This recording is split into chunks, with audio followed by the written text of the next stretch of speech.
Psychology पढ़ेंगे। क्या पढ़ेंगे? साइकोलॉजी। साइकोलॉजी में 2 थ्योरम पढ़ेंगे, एक है स्ट्रक्चरलिज्म और दूसरा है फंक्शनलिज्म। पहला क्या है? Structuralism, functionalism. स्ट्रक्चरलिज्म में संरचना, जैसे इसकी संरचना है पापा की तरह, और एक फंक्शनलिज्म पापा की तरह बूंदू है।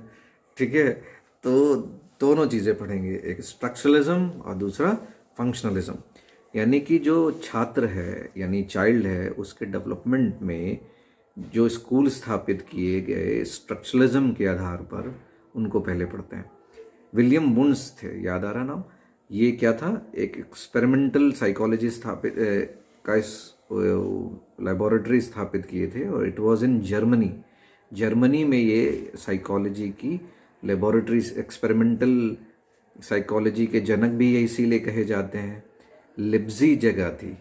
ठीक है। अच्छा, विलियम वुंड्स के साथ में एक नाम हमको याद रखना है, टीचर का। ठीक है, ये भी इसी से स्ट्रक्चरलिज्म से संबंधित है।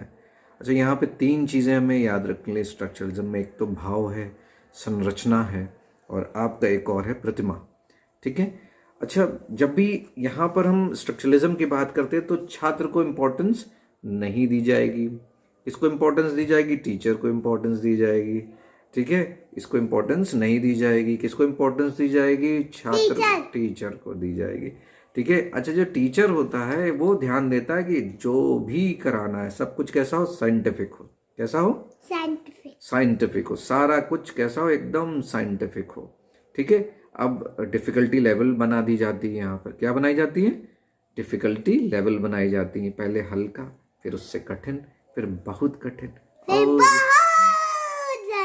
ठीक है, तो ऐसे कुछ करके बनाना है। ठीक है, तो डिफिकल्टी लेवल बना दिया जाता है। अच्छा, जब इसकी बात करते तो भाई एक पहली बार ऐसा हो रहा था, हर चीज़ का साइंटिफिक होना चाहिए, तो ये एक अच्छा अप्रोच था और काफ़ी अच्छा था।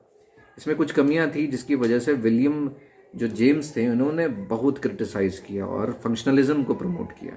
अच्छा, फंक्शनलिज्म का जो आधार था वो डार्विन की थ्योरी थी, जिसमें कहता जितना यूज़ करोगे वो आगे बढ़ेगा, जितना कम यूज़ करो बेकार हो जाएगा।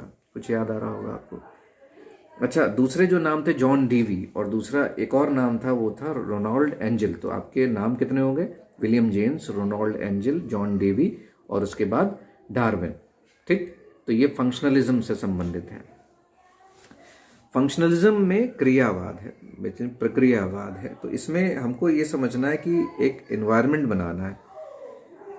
अब यहाँ पर छात्र को दिया गया, टीचर को इम्पोर्टेंस उतना नहीं दिया गया, छात्र को इम्पोर्टेंस दिया गया। किसको इम्पोर्टेंस दिया गया? छात्र को, स्टूडेंट को। ठीक है। अच्छा, टीचर को बस देखना है, कोऑपरेटिव एनवायरनमेंट बनाना है जिसमें छात्र पढ़ेगा। ठीक है, ये भी एक बहुत बढ़िया अप्रोच थी। जो फंक्शनलिज्म बहुत बढ़िया अप्रोच थी। कैसे बढ़िया थी वो समझते हैं। विलियम जेम्स जैसे समझा रहे हैं वैसे हम भी समझेंगे। इन्होंने कहा कि आपको ये समझना है, जो छात्र हैं अलग अलग छात्र में अलग अलग मान के चलते हैं, इंडिविजुअल्स अलग हैं, और उनका पढ़ने का स्तर है, बौद्धिक स्तर है, लर्निंग है, सब अलग होगा। तो हमें ध्यान किस किस चीज़ पे देना है? लर्निंग पर, अधिगम पर, उनकी बुद्धि पर, उनके हेल्थ पर। उसके बाद जो है हम लोग लगातार एग्जामिनेशन कराएंगे, इवैल्यूएशन करेंगे, इसको हिंदी में कहते हैं। हम लोग परीक्षा लेंगे, परीक्षण करेंगे, और उसके बाद हम लोग क्या करेंगे? उसका मूल्यांकन भी करेंगे।